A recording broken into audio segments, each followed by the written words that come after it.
how she's looked, and how big could that fight be for PFL? Yeah, I think that's a great fight to happen. I think she's called for it. The fans have called for it. You can see it across Twitter where they're saying, like, one of the dream fights they want to see is White House, myself and Dakota.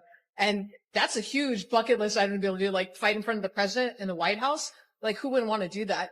And I think that Dakota and I both have the skills and the excitement to bring it, to showcase everything that everybody wants to see and make that the fight people see. Absolutely, she's real. She wouldn't be here, if she hadn't achieved what she's been able to do. She wouldn't have won the belt in the UK if she wasn't the real deal. I think all the women that are here are top notch.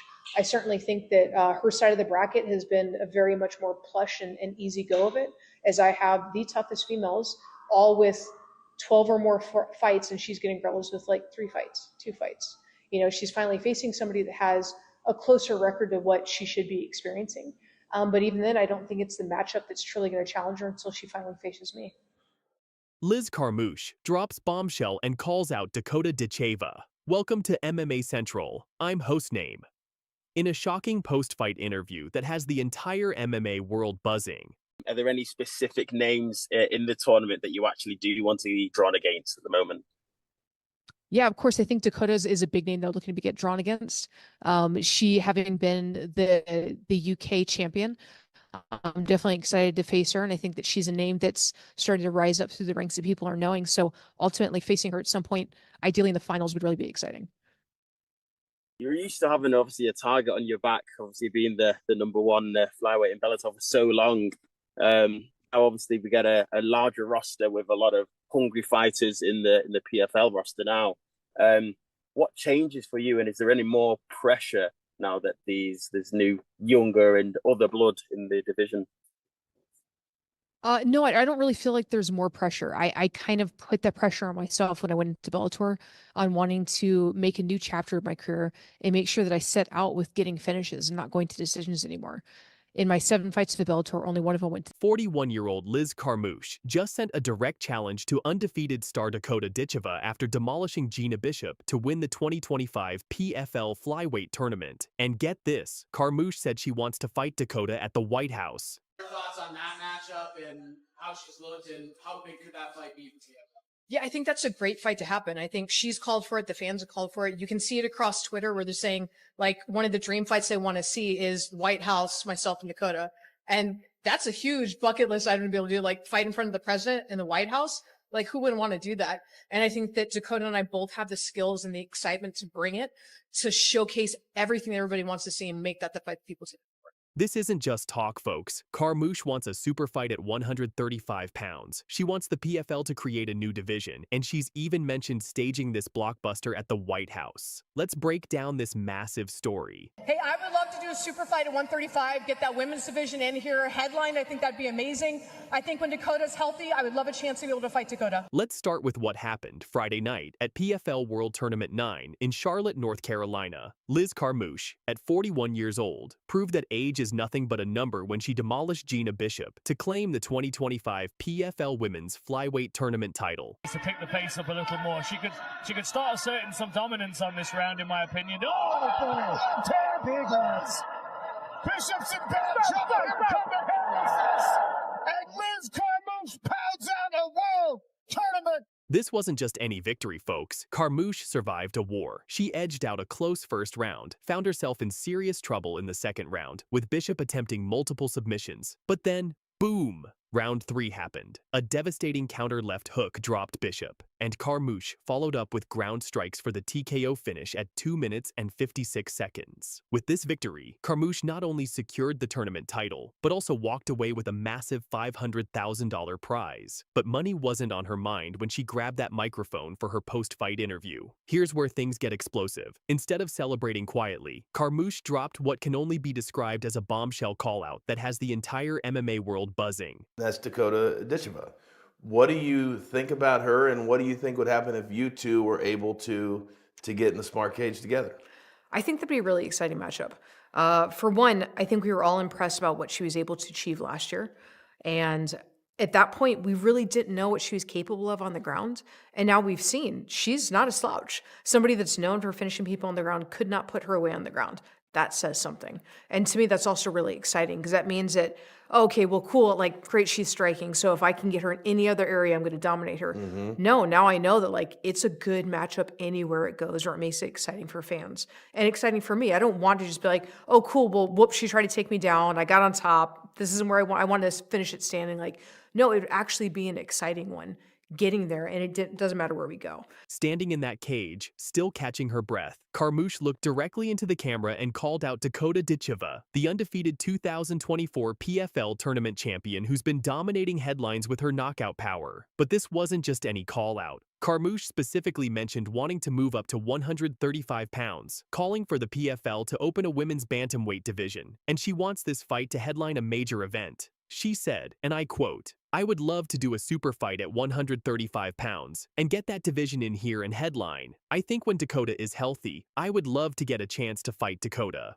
Hey, I would love to do a super fight at 135, get that women's division in here, headline. I think that'd be amazing. I think when Dakota's healthy, I would love a chance to be able to fight Dakota. What makes this even more intriguing is that there's been talk about staging this potential super fight at a White House MMA event. Yes, you heard that right. An outdoor MMA event at the White House. Carmouche herself mentioned this possibility, saying it's what the people are asking for and what the media is pushing for. On the other side, you have Dakota Ditcheva, the undefeated phenom who's 14-0 and coming off a spectacular knockout victory over Taila Santos to win the 2024 tournament. At just 26 years old, Ditcheva has been knocking out veteran fighters and establishing herself as one of the most dangerous strikers in women's MMA. You know, the damage so far in this fight, it's been one-way traffic. Oh, nasty knee right the middle from Dakota. And a flurry under the body. Here's the elbow. Back elbow. And now a left hand. And she's showing off now. Here's the fascinating subplot. Carmouche is dealing with a personal dilemma. Despite being at the top of her game physically, she's spent most of 2025 away from her family due to training camps and tournament commitments. She's made it clear that being present for her wife and son is becoming her top priority. She told MMA Fighting, "I made a choice to commit to having a family. I'm going to show up and be the best wife and the best mother I can be. That means being present." This adds an interesting layer. Is this the twilight of Carmouche's career, making this potential super fight even more significant? For a while, your thoughts on that matchup and how she's looked and how big could that fight be for PFL? Yeah, I think that's a great fight to happen. I think she's called for it. The fans called for it. You can see it across Twitter where we're saying, like, one of the dream fights they want to see is White House, myself, Dakota. And that's a huge bucket list item to be able to do, like, fight in front of the president in the White House. Like, who would want to do that? And I think that Dakota and I both have the skills and the excitement to bring it, to showcase everything everybody wants to see and make that the fight. From a business perspective, this fight makes perfect sense for the PFL. Dakota Ditcheva confirmed on the Ariel Helwani show that she's locked into the PFL and will be fighting for them in 2025, stating, "I am locked up with PFL. I will definitely be fighting for PFL next year." The PFL has been positioning Ditcheva as one of their biggest stars, and matching her against a legend like Carmouche could be their biggest women's fight to date. We're talking about experience versus youth, striker versus well-rounded veteran, and the potential for fireworks. The mention of a White House event adds another layer of intrigue. If the PFL can pull off an outdoor MMA event at such a prestigious venue, with this super fight as the main event, it could be a game changer for the promotion's profile. So what happens next? Both fighters are under the PFL umbrella, both have expressed interest in the fight, and the promotion would be crazy not to make this happen. The question is timing. Carmouche needs to figure out her family situation and training logistics. Ditcheva needs to recover from any lingering issues from her championship fight, but all signs point to this super fight being inevitable. The ball is now in the PFL's court. They have two of the most compelling fighters in women's MMA, both calling for this fight. The fans want it, the media is pushing for it, and it could be the biggest women's fight in PFL history. This is a developing story that will continue to follow closely. Will the PFL make this super fight happen? Will it be at the White House? Can the 41-year-old legend defeat the undefeated young star? Keep it locked to MMA Central for all the latest updates on this blockbuster potential matchup, and we'll see you next time. For me, there's a first place and then everyone else lost. For me, that's my mindset. I want to finish 30, 60, It's been done. Like, you don't have to lose. I just take things one at a time. I've done that my whole career. I've never looked like too far ahead. Once I get in that cage, there's just a switch that happens. Every opponent I fight will try to strike and then try and take me down. The damage so far in this fight, it's been one-way traffic. Oh, nasty knee right the middle from Dakota. And a flurry under the body. Here's the elbow. Dakota Ditcheva, the 26-year-old English phenom, has just extended her perfect professional record to 15-0 with a dominant unanimous decision victory over Sumiko Inaba at PFL Africa in Cape Town, South Africa. But that's not the story everyone's talking about tonight. I have just re-signed with PFL. We've come to a great agreement, and I'm going to look forward to the next few years together, so hopefully we can carry on. In a post-fight announcement that caught the entire MMA world off guard, Ditcheva revealed she has re-signed with the Professional Fighters League, a decision that has left fans stunned and asking one crucial question: why would the most sought-after female fighter outside the UFC choose to stay put? The answer, as you'll hear tonight, will absolutely leave you speechless. They do see me as the top girl in PFL, especially now I've beat Santos. Everyone thought she beat UFC world champion Valentina, so everyone's kind of a little bit like, before that fight, it was like, how good is really Dakota, like, she's not fought anyone type thing. And then when I beat her, now it's like, oh, well, who are you going to give her now? Sit up, yeah. Let's start with what happened inside the cage at PFL Africa. Dakota Ditcheva entered this fight after an 8-month layoff, the longest period of inactivity since joining the PFL. Facing Bellator veteran Sumiko Inaba, who came in with an 8-1 record, Ditcheva was looking to maintain her perfect finishing streak. She's the face of PFL. If I take out the face of PFL, am I the face of PFL? What we witnessed was nothing short of a Muay Thai masterclass. Ditcheva dominated all 3 rounds with her signature 8-limbed attack, utilizing devastating knees, sharp elbows, and precise striking combinations. The judges scored it 30-27 across the board, with one judge even giving it 30-24. However, there was a bittersweet element to this victory. For the first time since March 2022, Ditcheva was pushed to a decision, ending her incredible 9-fight finishing streak.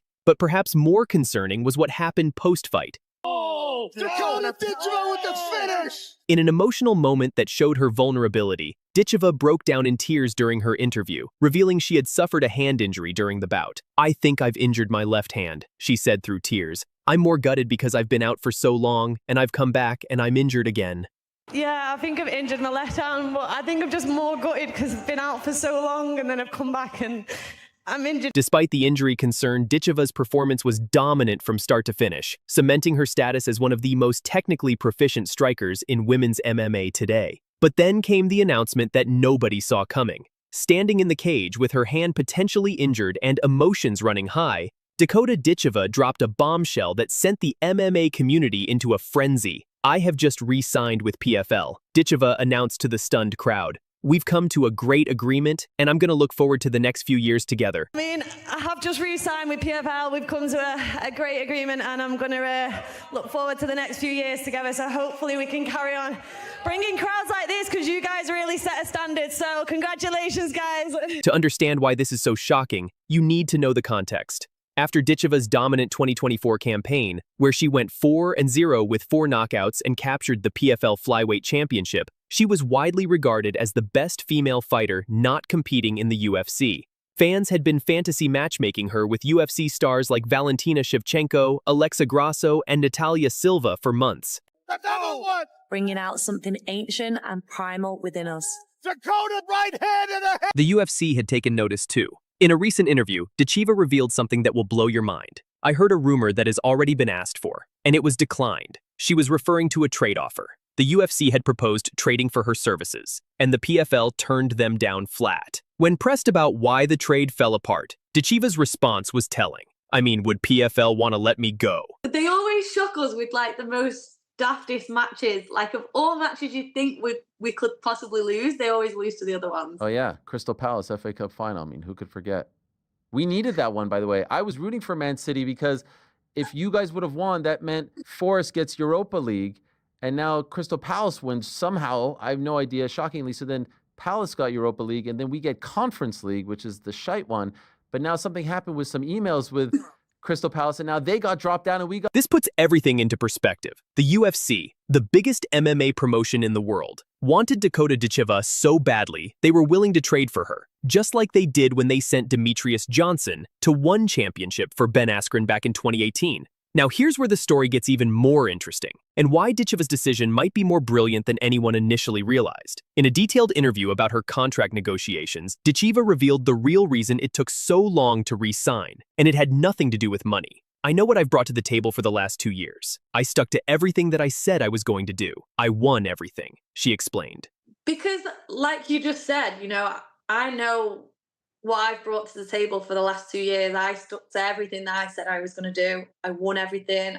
But here's the kicker. Ditcheva wasn't just negotiating for more money. She was negotiating for something much more valuable. Guaranteed activity. I wasn't going to settle, she said. I'm not okay with sitting out for 8 months, and I'm not okay with sitting out for longer.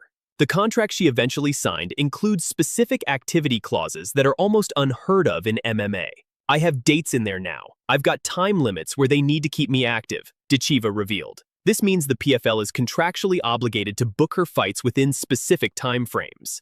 I think it's difficult. I haven't really seen where the division's going. I want to be somewhere that's active. And when you keep me out for 8 months, you're not giving me any confidence for me to be active. I'm not okay with sitting out for 8 months, and I'm not okay for sitting out for longer.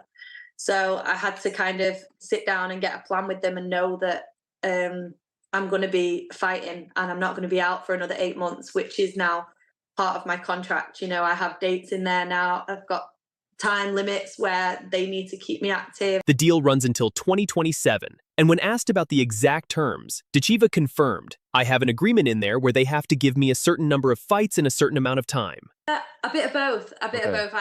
I have an agreement in there where they have to give me a certain amount of fights in a certain amount of time. Think about this. She essentially negotiated a contract that forces the PFL to keep her busy, addressing the exact problem that frustrated her and fans for the past year. That's not just smart business. That's revolutionary contract negotiation in MMA.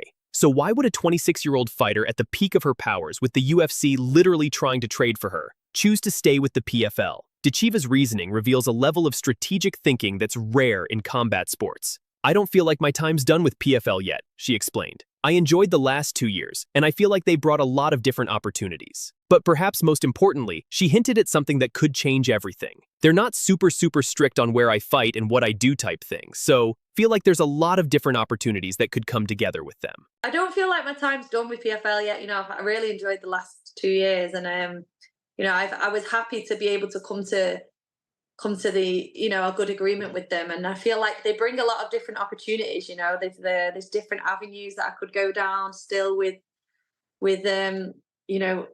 I'm not going to say too much, but they're not super strict on where I fight and what I do type thing. So I feel like there's a lot of different opportunities that could come together with. This suggests the PFL might be open to cross-promotional fights or special arrangements that the UFC typically wouldn't allow. Could we see Ditcheva face UFC fighters in special events? The possibility is tantalizing.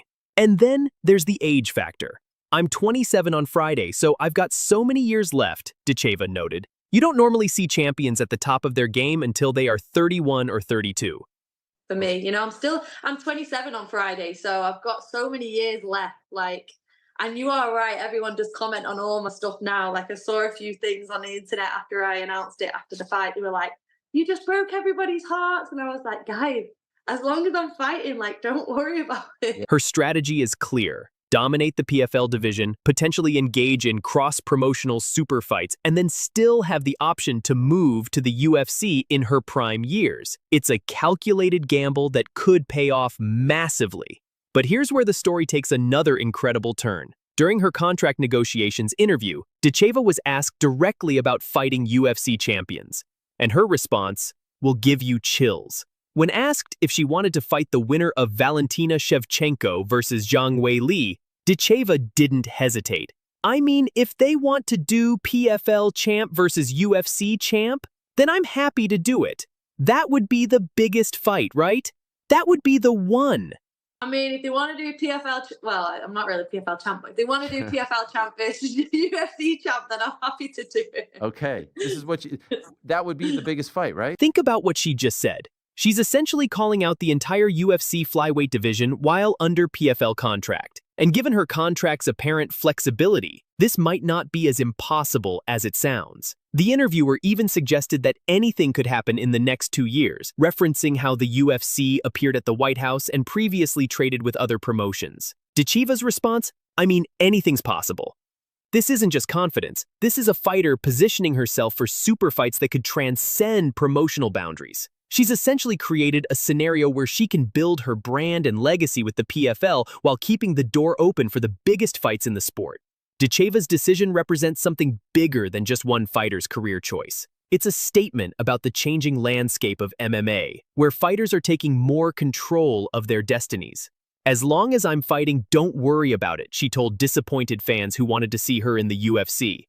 And that's exactly the point.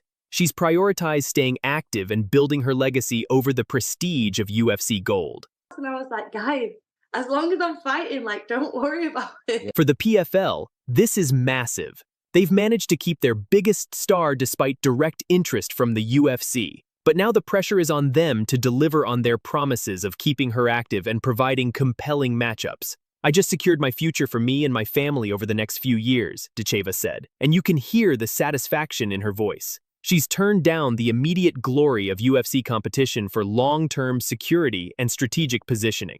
Dakota Ditcheva's decision to re-sign with the PFL might have shocked the MMA world, but when you break down the reasoning, it's actually brilliant. She's negotiated guaranteed activity, maintained flexibility for potential super fights, secured her financial future, and positioned herself to potentially move to the UFC while still in her prime. At just 26 years old, with a perfect 15-0 record, Ditcheva has proven she's not just a phenomenal fighter. She's a savvy businesswoman who's playing chess while everyone else is playing checkers.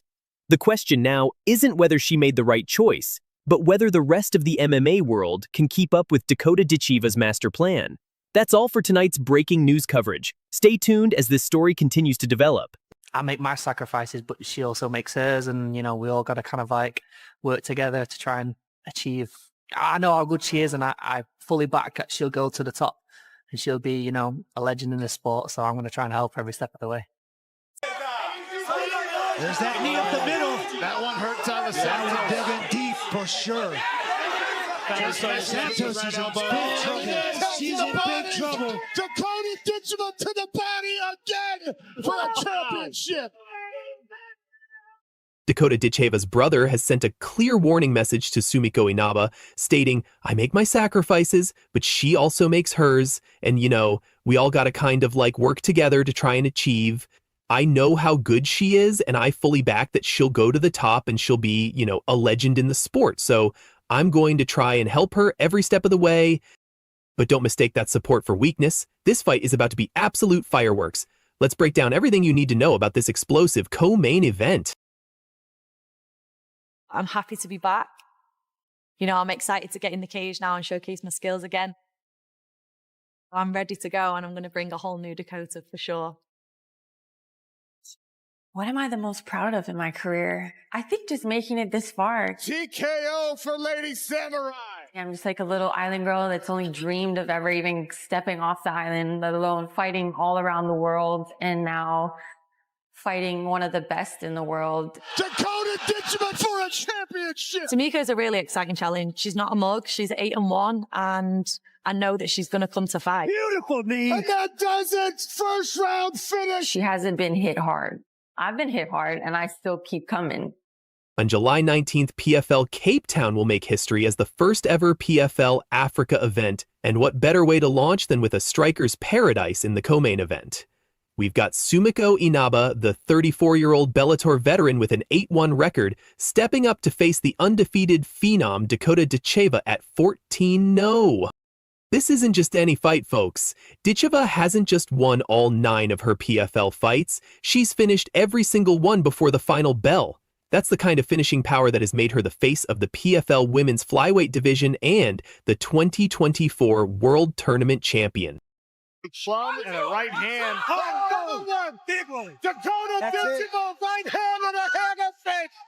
Another knockout for Dakota Ditcheva. But here's where it gets interesting. Inaba isn't running from this challenge. In fact, she says she manifested this fight.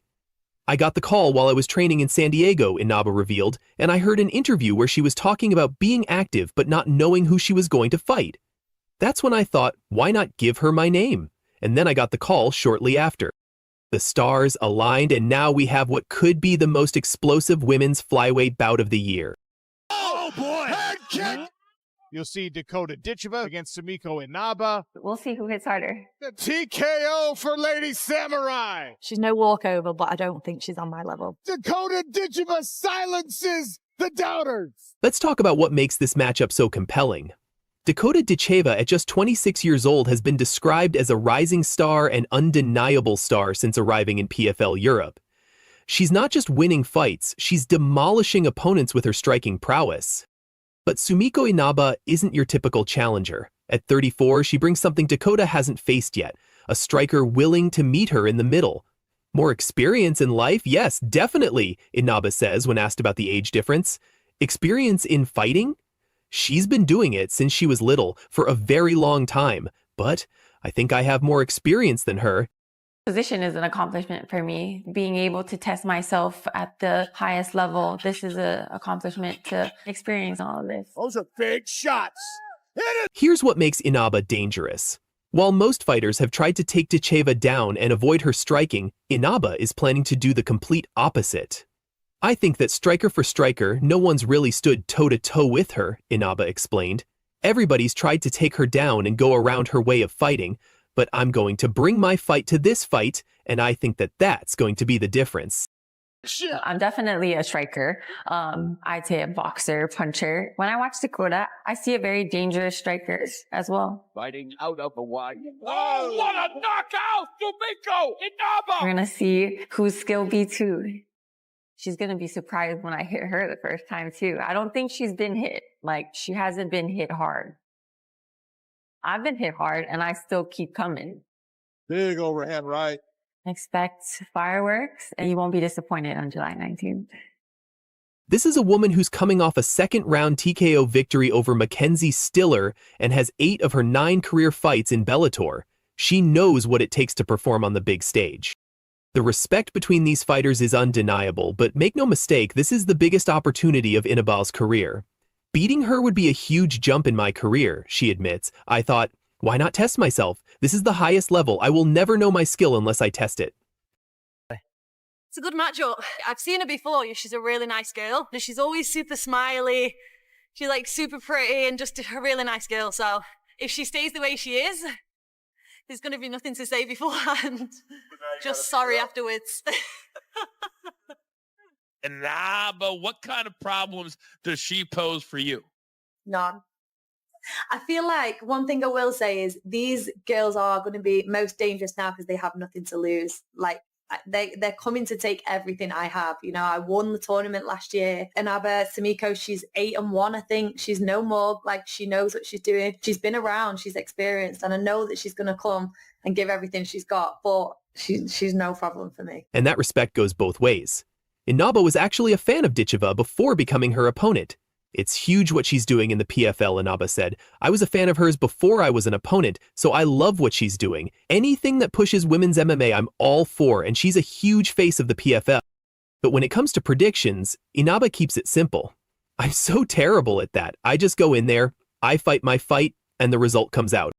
I don't know. I just feel like some fighters have that and some don't. Family are very like, we're all humble about it and we all remind ourselves all the time, like, you wouldn't have anything else if you didn't have the fighting. So make sure that's always like the first thing. Make sure you're still in the gym, you're still training hard, and then you can enjoy everything else that comes with it. But that fighting is like still the most important part and will always be. As soon as you stop fighting, this could possibly all kind of just go. My mum's always been super aggressive when she was fighting, so I definitely get it from her. Fighting gene, literally a 1% of fighters that have that like killer instinct. I'm always addicted to like things that challenge me. You know, I don't want anything easy. I don't hear a lot of fighters calling you out. No. Do you? No, you hear them like shit talking, but that's about it. That's just to stay relevant, isn't it? But nobody actually like calls me out these days, especially not after I won the tournament last year. Everyone's gone quiet. They're all celebrating because I wasn't in the season this year. Yeah, I know. The strategy is clear, though. Both women are elite strikers, and Inaba believes this will be a stand-up war.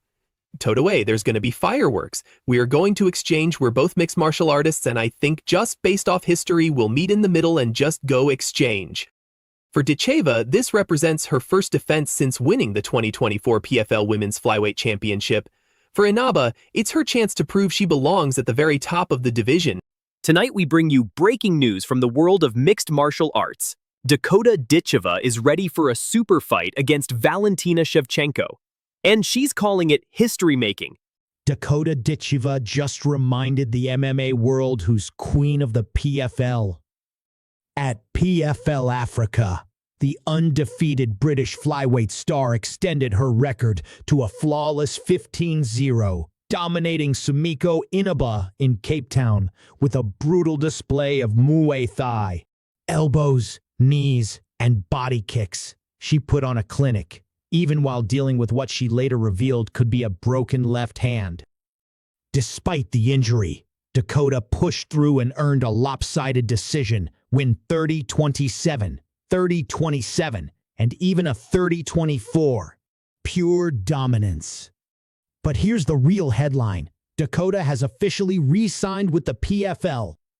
With Kyla Harrison gone to the UFC, Dakota is now the face of the promotion's women's division. And she's not slowing down. She wants to go 30-0, maybe even retire undefeated. She's got her eyes on a stadium fight at Manchester City's Etihad, Pep Guardiola in her corner, and yes, she said that with a straight face. Dakota Ditcheva isn't just chasing belts, she's chasing legacy. Follow MMA Pulse for more on the rise of the PFL's biggest star. The PFL sensation has just made her highly anticipated return to the octagon after an 8-month layoff, and she's got her sights set on the biggest fight in women's MMA. Stay with us as we break down her dominant performance, her frustrations with finding worthy opponents, and why this potential super fight could change everything. I'm Euster, and this is your MMA update. The Bullet is the undisputed queen of flyweight MMA. Let's start with the headline that's got everyone talking. Dakota Ditcheva, the 27-year-old PFL flyweight champion, has officially thrown down the gauntlet for a cross-promotional super fight with UFC legend Valentina Shevchenko. Good. I mean, I listened to so many people talking throughout this whole tournament. It's nice to... And she's not wrong about the history part, folks. This would be one of the biggest cross-promotional fights in women's MMA history. Ditcheva has been absolutely dominant in the PFL, while Shevchenko has long been considered the queen of the UFC's flyweight division. But here's the question everyone's asking. Will this fight actually happen? Cross-promotional politics have killed dream matchups before, but with Ditcheva's rising star power and fan demand growing louder, this could be the super fight that finally breaks through. The planet right now, fantastic strikers, veterans, future legends of the game here. For sure. Santos is in big trouble. She's in big trouble. Dakota Ditcheva to the body again for a championship. Before we get ahead of ourselves with super fight talk, let's discuss why Ditcheva earned the right to make these callouts. This past weekend in Cape Town, South Africa, she made her long-awaited return to the cage after 8 months away Champion Series. Ditcheva put on what can only be described as a Muay Thai clinic. Round after round, she dominated with crushing knees from the clinch, precise striking, and superior fight IQ. Against defense with body shots. Combination again. Punching her way out of these clinches. Inaba not able to match speed on the outside. Crashing in again. Oh, beautiful knee. Oh, the clinch is really working for Ditcheva. She gets the turn, another knee finds its way to the face of Shevchenko Inaba, and an elbow from Dakota. Inaba can't take a lot of those knees. Round 1 saw Ditcheva establish her clinch game early. Round 2, that's where she really took over, rocking Inaba with a devastating knee that had the crowd on their feet. By round 3, it was complete domination until disaster struck. I think I injured my left hand. I think I'm gutted because I've been out for so long, and then I'm injured again. But I hope you guys enjoyed it, a tearful Ditcheva said after the fight. Despite fighting with what she believed was a broken hand, Ditcheva never looked in real danger, extending her perfect record to 15-0. But this injury concern adds another layer to her already complicated situation. Dakota Ditcheva just reminded the MMA world who's queen of the PFL. At PFL Africa, the undefeated British flyweight star extended her record to a flawless 15-0, dominating Shevchenko Inaba in Cape Town with a brutal display of Muay Thai, elbows, knees, and body kicks. She put on a clinic.